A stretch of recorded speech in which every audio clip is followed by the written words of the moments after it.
In today's video, I'm going to teach you how to set up Cornell notes in Obsidian. The Cornell method splits your note into three parts: a narrow column for cues or questions on the left, a wide space for your main notes on the right, and a short summary at the bottom. Obsidian handles this beautifully using markdown templates and a little styling so you get a clean, structured layout without fiddly tables. First, install the key plugins. In Obsidian, open settings, go to Community Plugins, then Browse. Enable Templator and Style settings. Templator lets you insert a ready-made Cornell layout with a hotkey, while Style settings helps you refine the look so you can get those Cornell-style columns without rigid tables. This keeps your notes flexible and readable on different screen sizes. Next, create your template. In your templates folder, make a new note called Cornell Note. At the top, add a header that links to your topic in double brackets, followed by a dash and the date.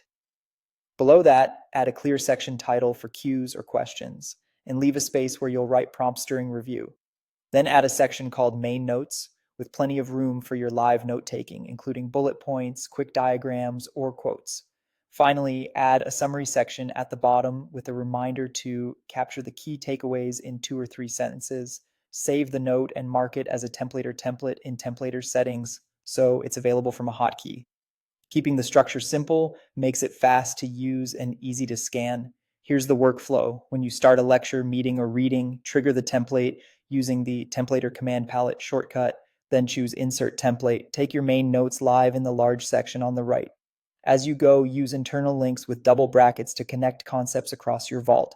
After you finish, write a concise summary in your own words at the bottom. This step cements what matters most. During review, fill in the left column with cues, questions, or prompts that point back to your notes. To study, cover the main notes, look at a cue, and try to recall the answer before checking. This active recall is where the Cornell method really shines. If you'd like visual columns, you can customize the look with CSS snippets. Search the community forum for Cornell CSS Obsidian to find examples you can adapt to your theme. And that's it. If you found this tutorial helpful, don't forget to like this video and subscribe to my channel for more Obsidian tips and tutorials.